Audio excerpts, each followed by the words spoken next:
ओम श्री गुरुवे नमः। श्रावण मास चल रहा है। यह मास भगवान शिव का प्रिय मास है।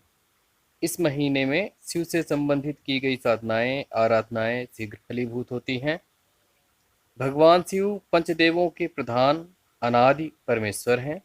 वेदों ने इस परम तत्व को अजन्मा, अज्ञेय, अव्यक्त, अनंत, ब्रह्मांड का कारण, विश्व प्रपंच का सृष्टा, पालक और संहारक कहकर उनका गुणगान किया है। शिव का अर्थ मंगलमय और मंगलदाता है। परम ब्रह्म के इस मंगलमय रूप की उपासना सिद्धों, साधकों और जनसाधारण के लिए परम मंगलमय और सर्वसिद्धिदायक है। शास्त्रों में उल्लेख है कि देव, दनुज, योगी, ऋषि, मुनि, सिद्ध एवं गंधर्व ही नहीं अपितु ब्रह्मा विष्णु तक शिव की उपासना करते हैं।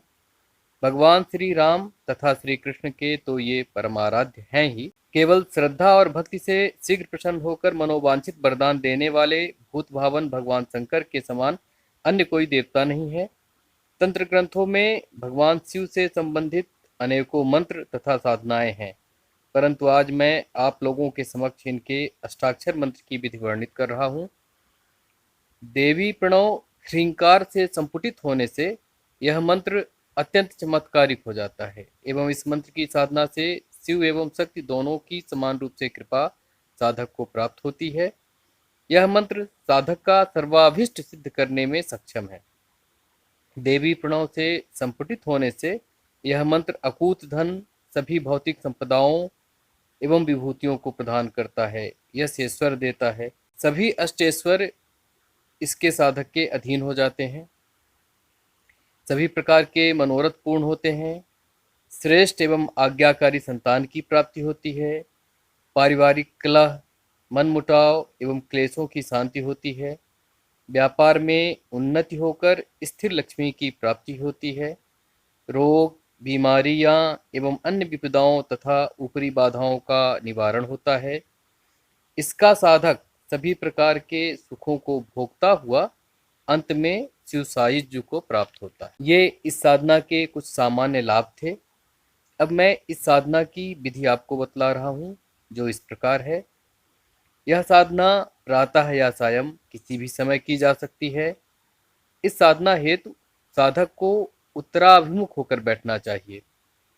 आसन तथा वस्त्र एवं उपवस्त्र पीले प्रयोग करना चाहिए। जप हेतु रुद्राक्ष की माला का प्रयोग करना चाहिए। सर्वप्रथम स्नानादि से निवृत्त होकर साधना प्रारंभ करना चाहिए। पवित्रीकरण, आचमन, पृथ्वी पूजन, त्रिपुंड धारण एवं दिशा बंधन करना चाहिए।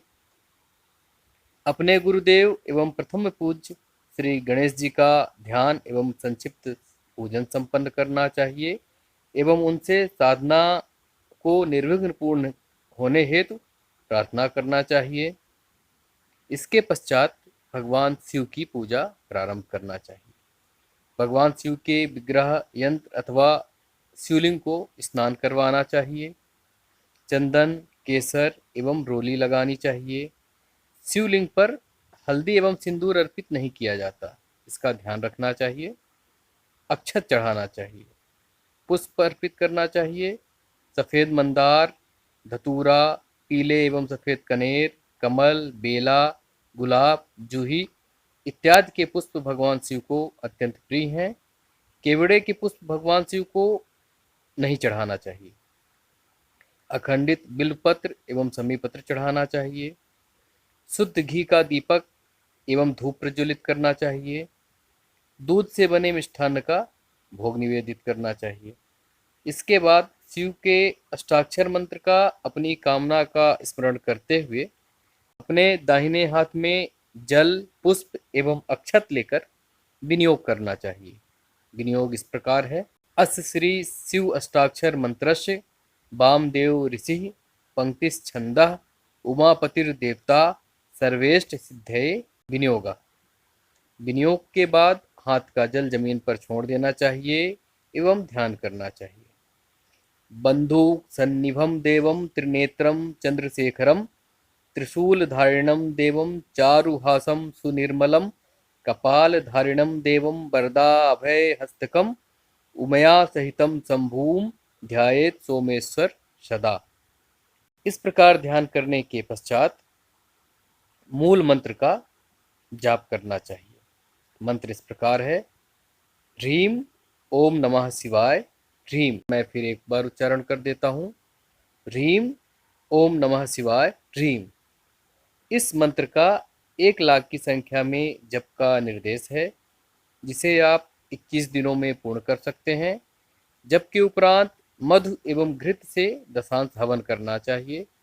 हवन का दशांश तर्पण, तर्पण का दशांश मार्जन एवं मार्जन का दशांश ब्राह्मण भोजन कराना चाहिए। इस प्रकार यह साधना संपूर्ण होती है। साधना के समय ब्रह्मचर्य एवं शुचिता का ध्यान रखना चाहिए। यथासंभव मौन रहना चाहिए। धन्यवाद।